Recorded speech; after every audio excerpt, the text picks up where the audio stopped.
What's going on, y'all? This is the Blank Check Group. My name's Ladarius. My name is Mark, and we created this group to teach people how to make passive income outside of their 9 to 5, and we do that through the forms of using stocks, crypto, forex, and surveys. And while we are the founders of this company, it was one person in particular that had a major impact of how this group was created. And I'm going to hand it off to Ladarius so he can talk about it. Yeah, so this group was created off the recommendation of someone that I used to work with in insurance with. Her name was Brittany. Brittany, she saw that I was working on stocks on Instagram. I would post wins and gains here and there, and she asked me to teach her. At that time, I really didn't think about being able to teach anybody stocks. I was just doing it, posting on Instagram. But she asked me to teach her, and she said she would pay. When she asked me how much I charge, I didn't know what to charge her. So I just told her I charge $50. And so we end up sitting down for 3 hours, and she only paid me $50 at the time, which was cool for me because I didn't receive anything from teaching anybody stocks. But when she paid me the $50, I was just like, okay, cool. I can probably turn this into a business later on. But she gave me a lot of good compliments and reinforcement at the end. It was just like, hey, Ladarius, this is really good. You teach well. You should make a course. So I'm like, okay, cool. I can make a course and teach thousands of people all at the same time, just through a course that I can make one time. So I said, okay, cool. I sat down. I made some slides on Canva. I got on Zoom, and I recorded. Everything I used was free. So I made my first course, Stock Basics, for free. And after I made that course, I started to push it out. After all of my friends and the people that's close to me bought it, I was trying to figure out, okay, how can I make more money? How can I make more money from just selling the course? I didn't know how to market. So I said, okay, let's have a free session where we teach people stocks, and then at the end, I'll offer my course. So that was the beginning of the Sunday sessions. And with the Sunday sessions, the first one, it wasn't 2 hours long. It was an hour long, and I just taught people what I knew. The same thing I did with Brittany, and I did it for free. And at the end, I would say, hey, if you need more reinforcement or if you need, somebody to hold your hand, I got a course. It's $40, $50, whatever the course was at the time. Go ahead and buy it, and it's going to teach you, stocks. People started to come to the session, to my surprise, after a while. After we had a couple of things happen, and over time, we built it out to where we have it at today. But at the beginning, we didn't have that many people. We had about probably two of us, 2 or 3. It was probably mostly me, Ladarius, and his brother Lamendez would come, and we would just sit down on Sundays and talk about what stocks we're going to look at, and teach each other different charting patterns or anything like that. We would just continue to teach each other, and we would do that for, again, every Sunday. And eventually, Ladarius and I decided to try to make it more public and invite more people, so we went on to Instagram, started promoting it on Instagram, and then we created an Eventbrite. And with that Eventbrite, it just allowed people to buy tickets to our Sunday session, and all they would have to do is just log into the computer, and they'll be able to come, and we'll be able to teach them. That gained us a little traction. I really think, who was it? It was Anna who introduced us to Larry. Yeah. And Larry was like the fourth person to come to our Sunday session, and in that session, he was basically brand new, so we taught him basically the basics, and Larry actually watched me grow from the speaker I am today, or the speaker that I'm becoming, because at the very beginning, me speaking publicly was very hard to do. It was nerve-wracking, and I just didn't have the confidence to even begin to talk. I didn't even want to talk. I knew at the very beginning that when Sunday was coming around, I needed to prep for like a week before I can even speak. And it was very hard. Babbling on right now. Yeah, that's cool. So yeah, and the crazy thing is that when he came in and he said that he wanted to do this, but he said he was afraid to speak. I'm like, cool, we can figure that out. And we started doing table topics, every now and again. If you don't know what table topics is, it's something real simple. Only thing you got to do is find a topic and talk on it for 2 minutes and 30 seconds. But you got to time yourself, and if you have somebody else, they can watch for ums, buts, ahs, whatever grammatical errors you want to count for. So we did that for a while, And people over time started to say, hey, yeah, Mark, they started to notice, like, send us comments and everything about Mark and how he's picking up on his speech. So that gave him confidence. And then, I mean, we just continued to do it over and over and over. So, Mark, speaking to that, what would you say from when you began and you joined the session, you felt like, you wasn't confident, you couldn't speak, like, what changed up until this point? Like, what tips would you give for people that's where you were, that want to do something, but are afraid to do it because of something as small as being afraid to talk to people publicly? Yeah. Take that leap of faith. Just do it. Don't let your fears get in the way. And whatever you're doing in life, like, stay consistent with it. Like, you can't think that you can do something one time and then that's going to be it. Because it's not. It's going to take a lot of heart and determination to see it through, and it's going to take consistency. Even the days that you don't want to do it, just got to do it. And it's just going to allow you to build a reputation for yourself that shows, like, hey, you're willing to put in the work, and eventually the universe is just going to let everything take its own fold, and you'll be able to reap the benefits of all that hard work that you did. But the hard work has to happen first. So that's what I was saying. That's a good point, man. That make me think about, like, what just happened yesterday. So yesterday we went skydiving. Mm-hmm. What were you thinking? So before we get into the skydiving story and the highs and lows and all the crazy shit that was happening, how do you feel 10 minutes before you get on your bike and head to my house? Like, what were you thinking? Were you calm? Yeah, 10 minutes before I got on my motorcycle to head to your house, I wasn't thinking about it like, oh, I'm about to jump out of the plane. I was relaxed. I wasn't nervous or anything. I was just cool-headed, cool, calm, and collect. What about you?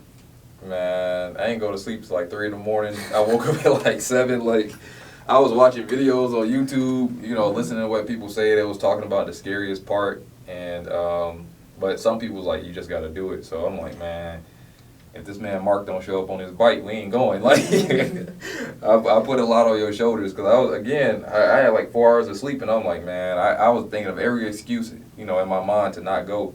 And I was like, all right, if Mark show up, we said it was going to be at a certain time. If Mark pull up on this motorcycle, we going. Mm-hmm. But if Mark don't pull up on this motorcycle, I'm not going to call him and ask where he at. I ain't going to do none of that. Like, if he going to show up, we not going. And so when you pulled up, I was, you saw me, I was acting like I was cool and waiting. But nah, man. He was acting cool the whole time. Bro, them videos made it worse. Like, when I got closer and closer, like, watching them a few hours before you do it was cool, right? But watching it and thinking about it, like, I'm actually about to do what I just watched, I was like, nah, bruh. That's why, when you pulled up, I'm like, okay, cool. Yeah. Mark pulled up. At least I ain't doing it by myself. So. Yeah. But what did you, so, all right, after you pulled up to the crib, we got in the whip, and we started heading there. Once we got there, how did you feel once we got there and you seen people, like, jumping, parachuting in, jumping, the plane going? Like, how did you feel at that point? I was like, okay, I felt blah. I was just like, okay, we're going to do this. It's cool. It's going to be a new experience. It's going to feel a little bit different from going really fast on the motorcycle.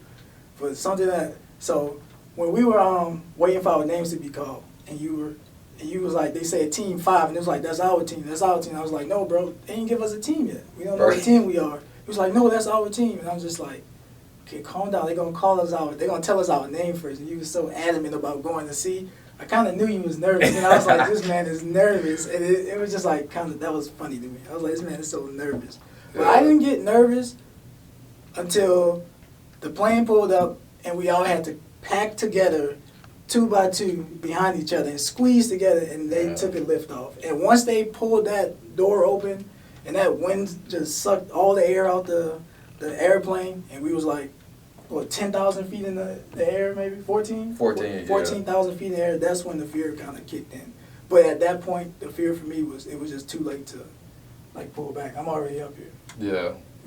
Yeah. For me, like you said, I was nervous, man. I just didn't know how to control my nerves because I'm like, normally I'm calm, but the more I seen people, I would look up and just see people, they like 10,000 feet in the air, parachuting down, and then I would hear them coming down. It sounded like a jet flying past you, and I'm like, man, that's going to be me in 30 minutes to an hour. That's going to be me doing that. So I started to get in my head, like, bro, you really about to, when that's gonna look crazy when you look out that plane. When they open up that door and you look at that ground, that's gonna be the craziest thing. So I started to psych myself out.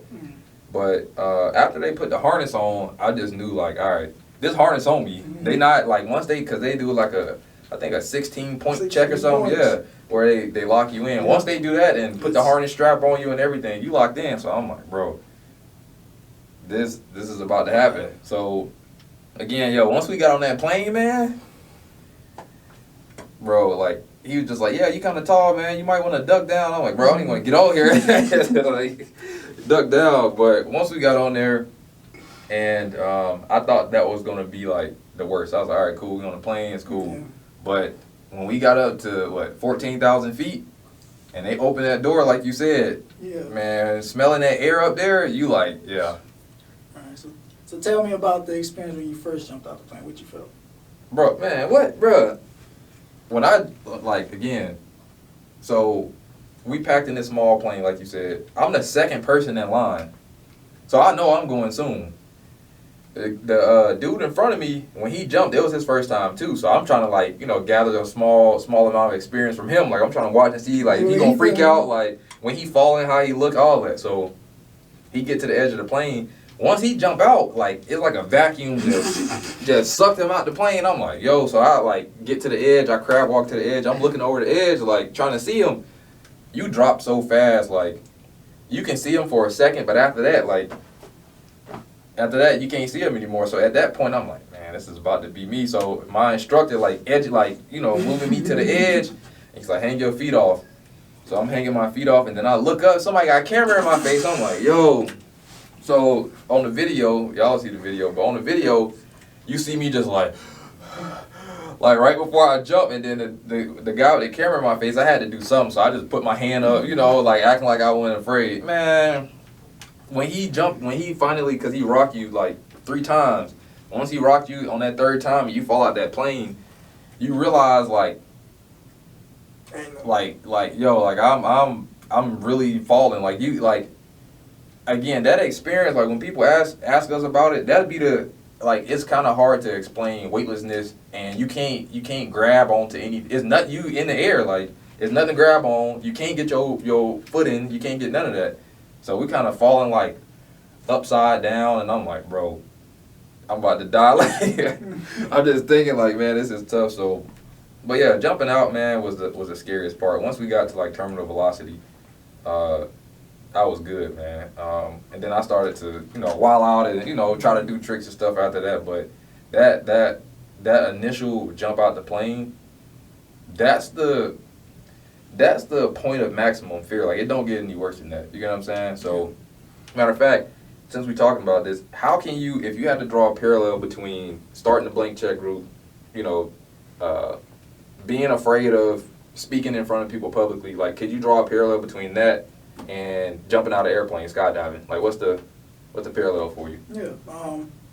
So jumping out of the airplane again, it was when you first about to jump out, the same way I had that same fearfulness of wanting to speak in public to people, that same fear came across when I got to the edge of that plane. Because again, I saw you jump out this plane, and again, like you said, the vacuum took you away, and you was just gone. You was there 1 second, and then the next second you was gone. Yeah. And that came into my mind, and that was scary. So when I got to the edge of it, those same feelings the same fear that I had with public speaking came in. But once I jumped, that fear wasn't there anymore. You know what I'm saying? So I was able to conquer that fear. The same way I'm able to conquer the public speaking fear by just doing it, I'm able to do that by jumping out the airplane. So just doing it and having the confidence to jump out that plane, or having the confidence to talk to people in public or talk to people in a session, it's just going to build repetition, and you're going to just continue to get better and better at it. Granted, it's a little bit different parallel because I only jumped out of the plane once, but it's still that same fear was there, and that same sense of accomplishments after jumping out the airplane is the same feelings I feel anytime I do a public speaking. Every Sunday when I speak, every time we end Sunday, we call each other. I feel that same joy calling you, talking about the Sunday session, how well it went. Right. So it's the same. It has parallels. Yeah, for me, I would say like starting this whole thing is something that, like, once we got started with stocks, I had 100 thoughts in my mind that, again, was trying to stop me from doing it. I'm thinking, like, all right, why would people learn stocks from me, right? Like, who am I to learn stocks from? Like, it's other people, like the person that I learned stocks from, they, like 200,000 followers, people come to them, ask them questions, everything. And I'm like, I can't be that person. But I have the knowledge. So I was met with a wall that I had to just push myself over. And I think that, drawing a parallel to skydiving, you get to that wall before you get on that plane. And I'm talking about a metaphorical wall, not a physical wall, but you get to a wall of feelings before you jump out that plane, and you just got to push past it. You got to realize that your mind is going to take you further than your body. Like, your body, your heart might start beating out your chest. But then once you get to that point, you got to know, like, all right, I can still even go past that. So, again, like, drawing parallels with the business, before I put out my first course, I was thinking, like, bro, when I put this course out and people buy this course, they're going to hear my voice and hear all the stuff I'm saying, and I can't do anything about it. I can't say, hey, let me go back and fix that. I can't do any of that, because once they pay their money, the course is gone, it's theirs, and whatever I said is whatever I said. So if they come back and say it sucked, whatever, that was on me. But again, it was that built up fear. But eventually, the more and more I did it, I'm like, okay, cool. And again, jumping out of an airplane, I was met with that same type of fear, to where it's like, bro, you don't know what's gonna happen. But I just locked in, and I said, look, I'm feeling a certain type of way, but I told myself that I would do something. So I said, regardless of how I feel, if I tell myself I'm going to do something, I'm going to do it, regardless of what it is. And I think that once I started to move towards that with the business and skydiving, that's when it made it easier.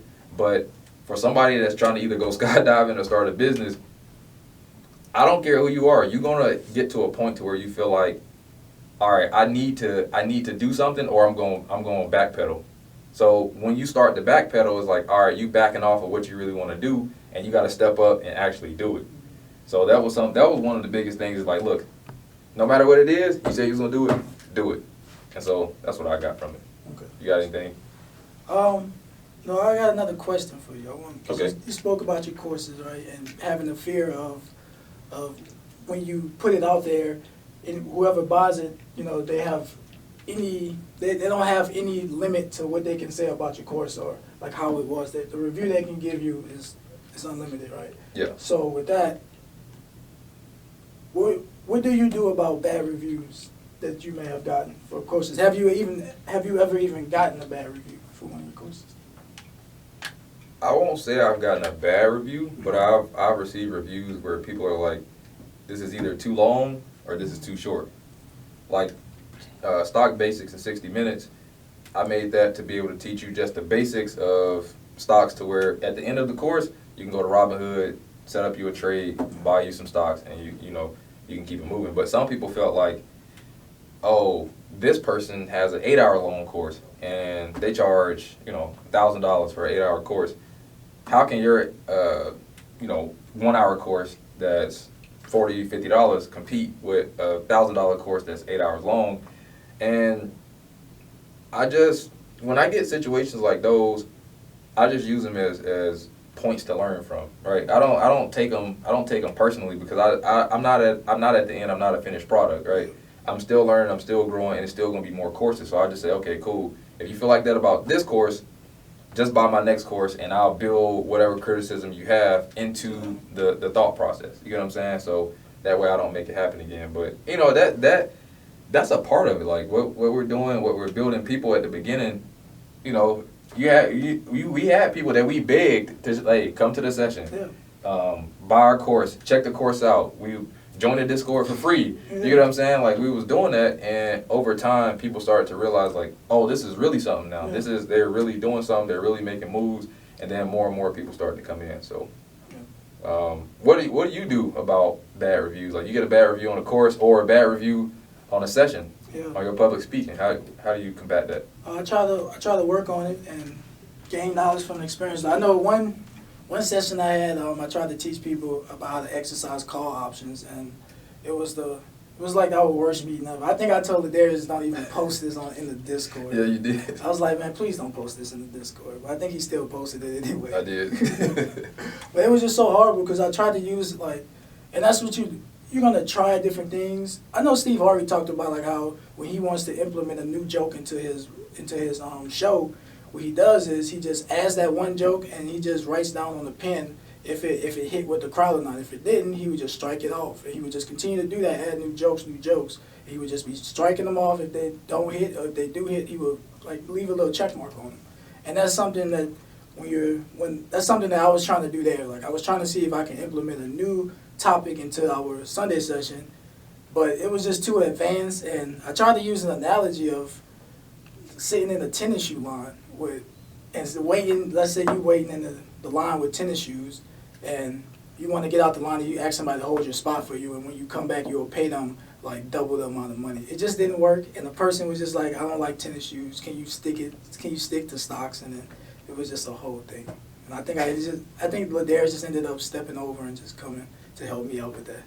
So, like, how did, like, in that moment, not now, looking back on it, of course we can, hindsight's 20/20, but how did you feel in that moment? Like, as soon as you heard the comment, yeah, what are you thinking and what are you feeling? Close that fucking computer. Just close that motherfucker. Just close right. it. You disconnected. Yeah. That's what I was feeling. I was just feeling like, a little bit of embarrassment. Because it's like, it made me feel like, damn, they think I don't know what I'm talking about. But it's not that I didn't know what I was talking about. It's just that I didn't know how to explain it in a basic way to them. Or just explain it in a way that they would be able to understand it. Like, it was just so compressed in my head that I couldn't, like, just get it out. And actually, she ended up saying that she brought it back up, like, in the Discord 3 or 4 weeks later about the exercising the contracts, because that was for the EDU trade. Yeah. And she actually brought it back up and said she wanted to learn. It was interesting. I just needed to teach her a little bit better on how to do it. But yeah, crazy times, man. I remember that. But I mean, again, it goes back to the same thing. When you're trying to do something, it's gonna be those moments where you have hiccups and you have to learn, because some things you have to experience before. Like, there's no way that you would have knew that example didn't work until you tried it, right? yeah. So again, the more people try stuff, the more you're gonna get told no, or told, you can't do it, whatever it is. But you just keep. Yeah, it sucks like that, because people will tell you. Again, these people that you selling stuff to, if you selling something physical or digital, they have no obligation to lie to you. They're gonna tell you the truth. Like, if it sucked, they're gonna say it sucked, and then they'll use colorful language. They'll say whatever they want about it. So, but yeah, back to the courses. So, you got your first course with the survey course, right? Yeah. The opinions to income course. How was it making your first course? Because a lot of people want to make a course. Like, they have courses. I've talked to people that have courses in their brain. I got 20 courses in my brain, but they can't make the first one. Mm-hmm. How did you feel making your first one? At the beginning, nerve-wracking, because when you first think you want to make a course, in your mind, it seems so easy. It seems like, all I got to do is, record a video and just talk over it, that's it. But once you really sit down there, you make those slides, you figure out, like, the name of your course, you figure out your Canva, like, I call it the album cover, but your front page, your cover art, I like to call it the album cover. But once you figure out your album cover, and you start to go in the process of actually teaching or talking about the course or whatever you're teaching, like, for instance, I talked about surveys. So once I got into the topics of surveys, I learned that my first recording took me like an hour and 30 minutes to talk about surveys, and it just wasn't it, It shouldn't have been that long, and I had to end up condensing it and making it shorter and shorter and get a better version of it. But yeah, I mean, it's making courses is definitely a tough thing, man. So I can definitely hit on that too. For instance, people think that when you make courses that it get easier. It don't get easier. Like, making a course is one of them things where you gotta respect it until it's done, because at the last moment something crazy can happen. So when I was making my second course, the Simplified Options course, I told everybody it was gonna come out on a certain date. We got to, I think it's like 12 o'clock before that time. So I'm telling everybody it's gonna come out. I'm putting pictures out. I'm putting pictures of the slides, putting everything out. So people are expecting it. I got people saying that they're gonna be the first people to buy it. So I'm like, okay, cool. But again, a few hours before it's supposed to come out, the video, it had like it was making some weird noise going through the whole video. So that means that, and then I shot that video in one take and I shot it live. So that means to go and get that one, it was like a irregular sound going through the video that I had just had to tweak. But to get that out, I had to make the whole video over. And again, I had a few hours to where it was like I told people got their money ready. You get what I'm saying? So in my mind, I'm like, bro, this is getting crazy. But I ended up figuring it out. I just reshot it. I stayed up. I got it done, and I got it out like a little bit after the time. But people didn't notice. But at that point, I said, okay, cool. No matter what, I have to make sure that everything is quality before I get to the end. And if I'm making a course, it has to be built over a span of weeks and months, not just days. Like trying to make a course in 7 days, you're gonna hear something, you're gonna get to the end, you ain't gonna like the music, you don't like the way you said something, you might want to cut something out. There's gonna be a lot of stuff that you gotta check in on the end. So that's something that I learned from running my course. One thing I also learned, quality. So like they're saying, if you to give yourself like 7 days to do the course and you don't like it, when it's time for you to push that course, you're not going to push it with the confidence you need to push it in. All right, so you're going to feel a certain way. You're going to see those mistakes you made, and anytime you try to push that course, you're going to be like, oh, but I made these mistakes. I don't really want to like try to market this course to people because you know you have those mistakes in there. So that's one thing. You want to make sure you build a lot of quality and make sure before you push out this course, you like the product that you see. Nobody else, like it checks off all your check boxes. I don't care what nobody else says, because when it's time for you to start pushing it, you need that confidence to want to have to wake up and get on Instagram Live or get on Facebook Live and talk about your course or put it out on Google. So that's just one thing that I wanted to tell people. Yeah, I think to piggyback on that, I think it's important to do that too, because when it's time to market it, like you have a survey session, right? You have a free session, you go from free to fee, right? When you have a survey session, if you're not confident about the course that you're gonna sell at the end, the whole time it's gonna affect how you talk. When people ask questions, they're gonna poke holes. They're gonna do all that stuff before they spend their money with you.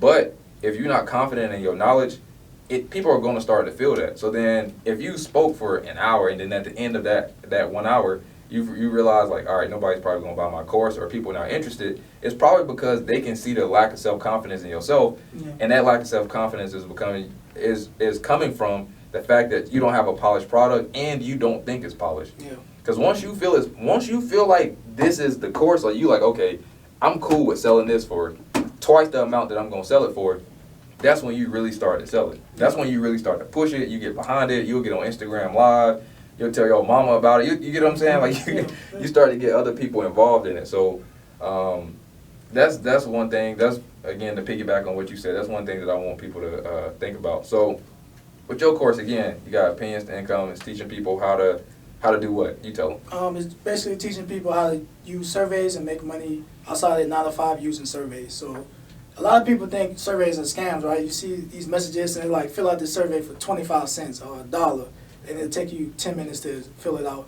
But these surveys that I'm finding, you can actually apply for them, and they range anywhere from $40 to about $300+. And all you're doing are product studies, market research studies. You're doing focus groups, and you're also doing like taste tests. And so, like for instance, with a taste test, all you're doing is basically going to a facility. They're going to sit you down, and you're going to taste a certain type of food, whatever the survey was on. So basically, you could be tasting, let's say, Taco Bell. You could be tasting the Taco Bell, the new Crunchy Wrap or something like that, right? You could be tasting that, and they're going to have different varieties of there. And all you're going to do is they're going to just bring it out, you'll taste it, and you're going to give your opinion. And once you finish giving your opinions, they're going to pay you $50. It's taste test is only $50. If you wanted studies that range from $100 and up, you're going to be looking at filling out for focus groups, as well as you're going to be looking out to fill out for product studies. Now, I got a website that you can go on. It's called hivemind.campsite.zone, and we'll put it in a link to the YouTube channel. But you can go there, you can click on there, and they'll bring up about 10 or 15 different surveys you can start to fill out for. So just try to fill out for them and see if you can get accepted into that study. Because one thing people don't realize is that when they're filling out those surveys, you're not just going to automatically get accepted, right? It's a way that you have to answer those questions and a method that you should be doing it. And I teach that all in the course. That's why I have the course. and the course is only $45. And I've set it out like that because I know that once a person get their first survey, they basically got their money back for buying the course. So the course is just because I took the time out to my database. Because I did that, that's basically what you're going to be paying for inside the course. And again, I have a tutorial in there teaching you how to answer the questions. You're going to get that Microsoft document with those about 20 to 30 different market research companies you can apply for. And you're also going to receive a Excel spreadsheet that has a survey tracker. I created the survey tracker so that you can be able to keep track of all the surveys that you're in. It'll let you know how much you've made for the year, for the month, and the hourly rate you have made through surveys. Because it can range depending on how hard you go with the surveys. So. Yeah, surveys, man. Again, it's not a scam. We just got through talking about skydiving a few minutes ago. We actually paid for skydiving with survey money. Yeah. Like we waited for the survey. We did a couple surveys a while back, and we did a survey with one of our friends where we basically got paid to have a party. Yeah. We got paid. Yeah, he got paid. He got paid $500. We got paid $200. Mm-hmm. And so once that came in, that was a big chunk of the money that paid for skydiving and all the other stuff that we're doing. So Yeah. a lot of people like to use surveys to pay for gas, to pay for food, clothes, whatever it is. But yeah, surveys is, man, It's a game changer. right. And so y'all check his course out. Again, Opinions to Income.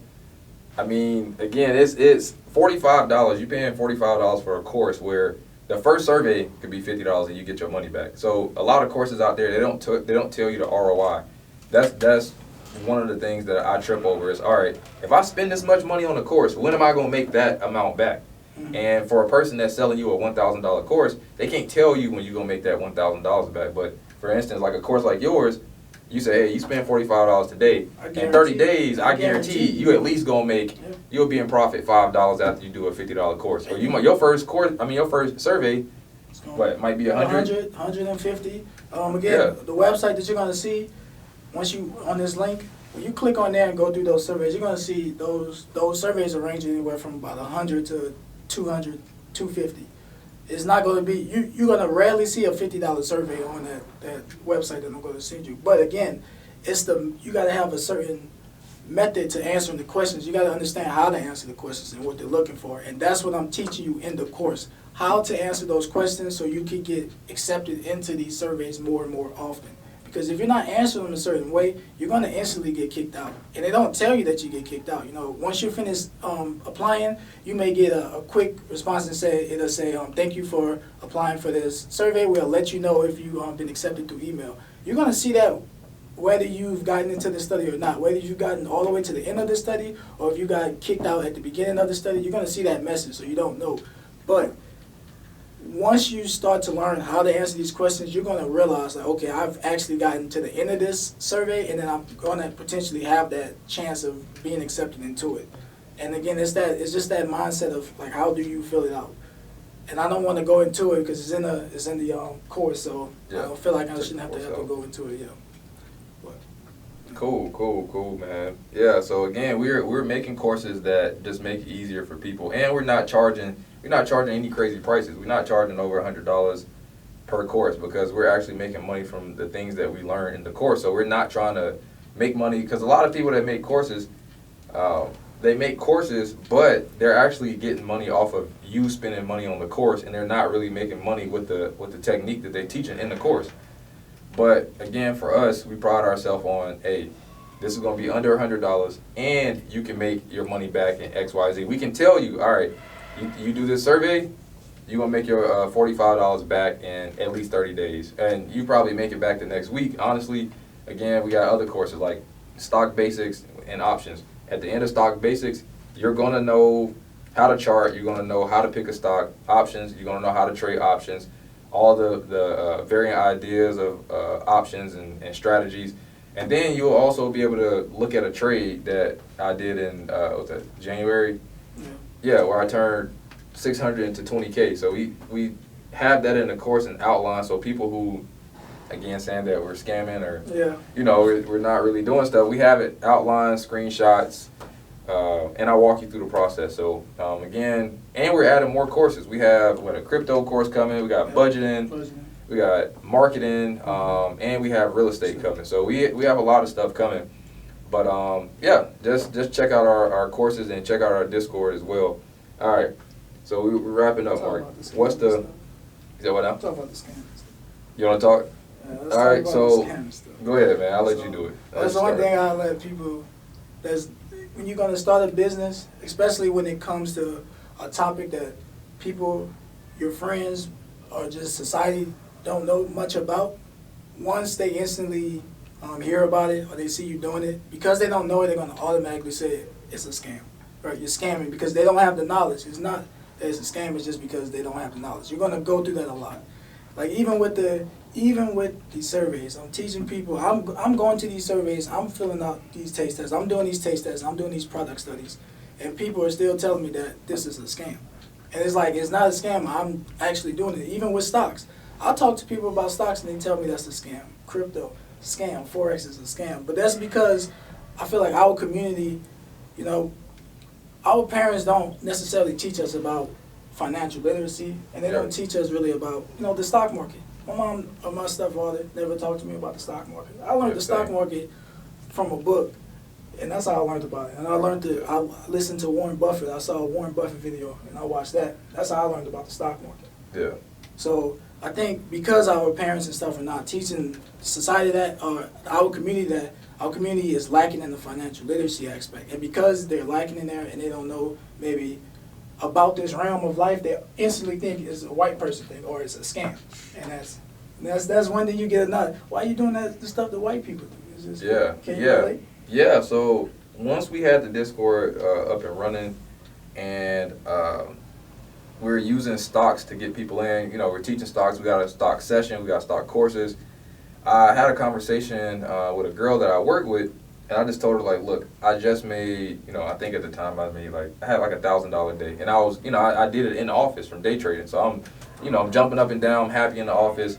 But once I did that, I went over to her and I'm just like, hey, you can do the same thing. I think you're smart. You know, you should sign up, and we can get you to do the same thing just by teaching you. And then she said, stocks, isn't that a white person thing? And I'm like, that's one, like you said, that's one of the biggest issues right there, is just your mind telling you that it's not for you because you're black and because white people do it. But it's like, you know, if a race of human is doing anything that's being profitable, you can do it too. When you sign up for Robinhood, they're not going to stop you if you're black. They're not going to stop you if you're not white.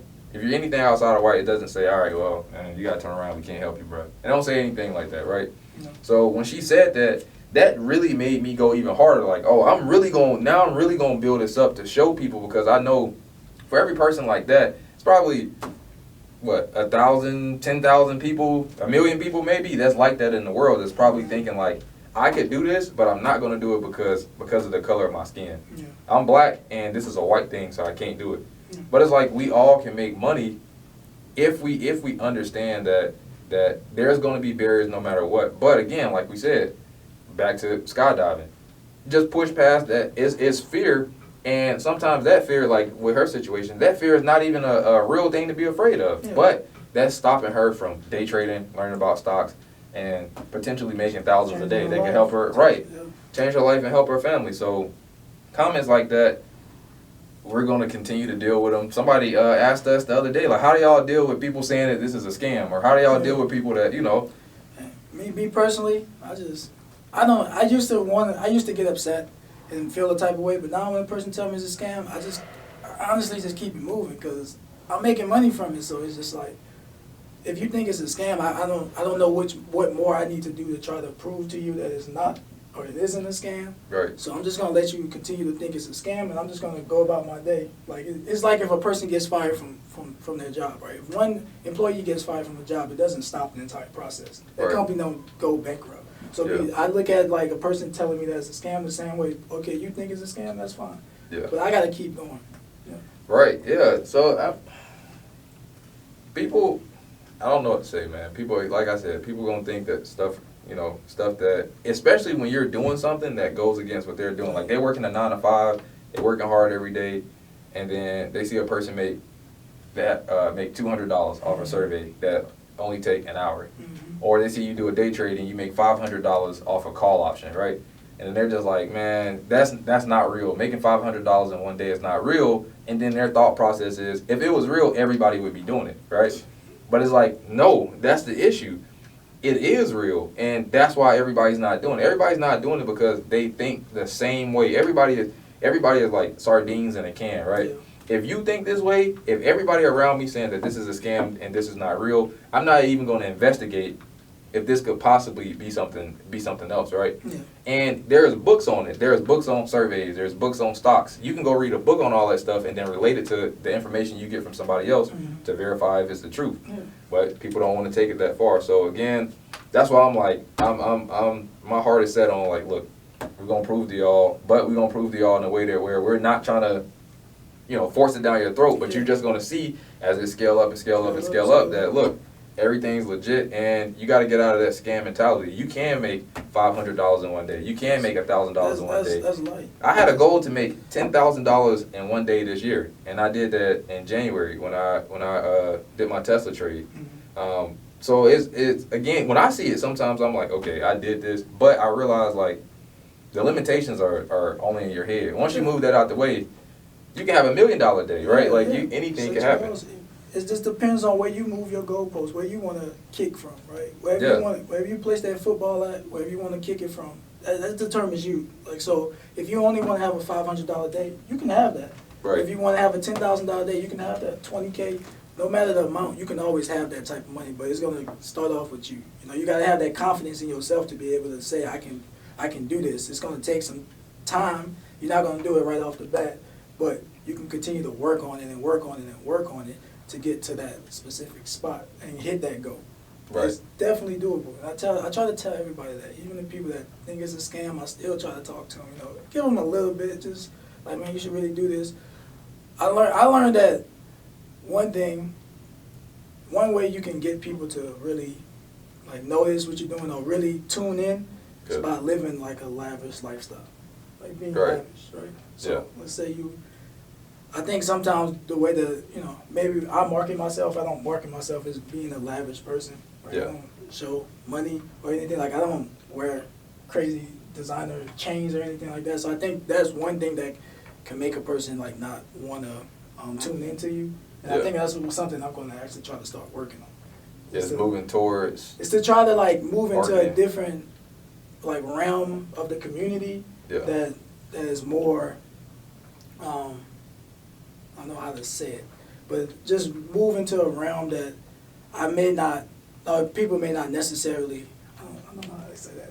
I get what you're saying. No, I get what you're saying. It's like having those people, the people that won't believe you until you have a big win. Doing something crazy. Or if you have it's those people that are the show me people, right? Like those people don't analyze the process, because if you analyze the process and you look at what somebody's doing, you can tell from analyzing like, oh, okay, this is legit. But if you just waiting for the glitz and glamour, like, all right, I'm waiting for $10,000, or I'm waiting for a Mercedes to pop up, or I'm waiting for a mansion. I'm waiting for that to pop up on his page, because if he said he's doing this, if he's really doing this, we should see a Ferrari, a Mercedes. We should see something soon to show, as a product. But a lot of people, like you said, a lot of people don't feel like they have to do it until you want to tap into that audience. And the crazy thing is this: it's probably more people in that pool than it's people that will investigate and analyze. Like, there's more people that if they scrolling and they see you have your normal car, but you talking about having assets and I got 100 shares of Tesla, they're like, all right, cool, I can't see that. But then once the next post, it'll be somebody else, and Mercedes, that's a liability, that's going down in value and it's worth 100 shares of Tesla, but it's going down and the Tesla share is going up. They're gonna tap in with that one versus the one that's actually making money. So yeah, it's a funny thing, like playing in between the two. But I think, again, as we continue to grow and just keep pursuing what we're pursuing, I think that it'll start to get easier. So the next question, we've been talking about business and hard work this whole time, how we got started, jumping out of airplanes, everything. What's the funnest part, like, out of the whole process? Like, creating a course, having a course, in the Discord, teams, we got a team, we got everything. Like, what's the funnest part to you? Funnest part to me is, like, being able to go in those sessions with you We figure out a plan. We say what we're gonna do. We execute it, and then having that freedom of just it's ours, knowing that this is ours and we can do whatever we want. Yeah. And then knowing that what we're doing is helping other people and making their financial situations potentially better. Yeah. It's like the cherry on top to me. Yeah, man. The funnest thing for me, like, it goes hand in hand with that. The funnest thing for me is when people ask for stuff and we make it happen. Yeah. Like, because I think that's the way that we design the whole, everything that we have right now. Like, even these shirts, like, people ask for these shirts and we end up, okay, cool, we making shirts. People are leading the way. So when we create stuff, when we have these sessions, people ask us to have sessions. People say, hey, can you have a survey session? Can you have a stock session? I got questions, so to me, just addressing those needs and being a person that people can go to for that type of stuff. Again, when I didn't think that, again, I was the person saying, how can I teach stocks to people? They're not going to listen to me. But now people come to me and say, hey, we need shirts. We need this. We need that. And then we're like, okay, cool. We'll make it. We continue to make it for y'all. And I think, again, as long as we have that relationship with the people that are in the Discord and the people that work with us, I think that we're going to continue to have, again, success and, again, continue to have fun. Again, for me, that's the funnest part if I had to pick anything out. No, I would agree with that. And one thing I remember, for the first 3 months we started, we were just literally only doing the Sunday session. That's it. And then one day, shout out to Larry. Larry was like, hey, I want to, like, how can we communicate outside of the Sunday? We only talk on Sundays. Once the market opens, they didn't hear from me and Ladarius, right? Nobody heard from us. And so what we ended up doing was we created the Discord from that. From that recommendation. The first recommendation was Larry asking us how can he communicate with us outside of Sunday. So Monday through Friday, basically. And we ended up creating the Discord, right? And we made that, yeah. That's crazy. All right, so that was the funnest part. We both talked about the funnest part. What's the funniest part? I'm pretty sure we got the same moment, and let's break down that moment. Go ahead. You tell your perspective. I'll tell mine afterwards. Yeah. So the funniest moment would probably be the time that we got trolled in the Sunday session, or I got trolled in the Sunday session. He had this guy joined in. Ladarius first start. Anytime Ladarius starts, we always go over the basics of the chart. So we talk about like the RSI level, resistance, support, those type of things. We talk about that in the session. And so they had this guy that joined, and I don't remember his name. But I do remember is the picture. Yeah, he had the picture of, like, that little African baby that's in the diaper like dancing. He had that picture as a screenshot, and instantly I knew that he was going to be a troll. But then not only with that, while Ladarius was talking, he actually unmuted his mic, and it was like he had a camera on. He had his camera on. It was a video, and I can tell it was a video of a person sitting in a car, and it didn't have any sound. But after that, he turned his video off, and Ladarius began to continue the session. And I texted him and told him, like, hey, bro, we potentially have a scammer in here, or a troll. And once he handed it off to me, it's now time for me to talk about the weekly pattern, the daily pattern, or the weekly charting pattern. So the chart pattern that I'm going to talk about. And instantly I do my introduction. I'm like, hey, my name is Mark. How you doing? This is the charting pattern we're going to go. And as soon as I began to utter the next word, all you hear is, shut your bitch ass up. And it was just like, and once I heard that, I was just like, in my head, I was like, man, this man just shitted on me. Like, I felt really bad. But it was like I had to keep face and be like, man, that's disrespectful. But inside it was embarrassing, but it was also funny. Like, I kind of wanted to laugh when it happened. Yeah, man.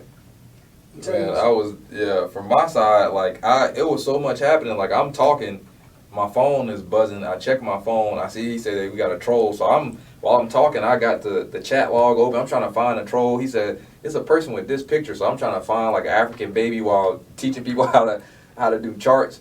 And so as soon as I find a person, I found them, but then I'm like, I can't just kick this person out if I can't confirm that this the person. So I'm like, do I text him back? I can't just stop mid-session and say, Mark, is this person it? And then it's not the troll, right? So I was like, okay, cool. I'm going to finish. Once I hand it over to Mark, then I'm going to figure out who the troll is and kick him out. As soon as I handed it over to Mark started talking, and one of the guy's screen cut on, and he played the audio. And all I heard was, man, shut your bitch ass up. I was like, man, I was dying laughing. It was a funny troll, but I knew that after Mark finished talking, I was gonna have to make a statement. So, because I'm glad it didn't throw Mark off. Mark just kept going like nothing happened. He just like, all right, yeah, kick him out. Boom. I kicked him out. It was good. But then afterwards, I had to make a comment on, hey, we don't accept trolling. You know, that's unprofessional. I had to do that, but I did it. But I was still laughing. And after we was done with the session, I called him like, bro, I can't believe that happened, and we got it recorded. So, all right, so for this week, we're gonna go over the spinning top pattern. So what is spinning top patterns used for? It's basically just your bitch ass up, nigga. all right, go ahead and kick him out, bro. I kind of figured that was about to happen. Yeah, go ahead and kick him out of theirs. That was that Ricky guy. I already know. So what is spinning top patterns used for? It basically that was funny, man. But it's good, man. Like what we got going on, like ups and downs. You know, sometimes stuff is tough, or sometimes people's schedule don't line up. But we still, like I said, I mean, we still make time to make efforts to make things happen. We grow. We're growing each other. We're growing our team. And I mean, we're growing the Discord. So, man, I mean, I appreciate you doing this with me, bro. This is the first episode. So, y'all tune in for the second episode. Again, it's the Blank Check Group. You can find us on Instagram. My Instagram is Spark Motivation. His is Melrose_Palace. And again, just tune in to our next YouTube. We're going to be talking about a lot of different things. We're going to have people coming in. Y'all let us know what guests y'all would like or what type of guests y'all would like. And again, y'all tune in the next time. We appreciate y'all. Yeah, peace. All right.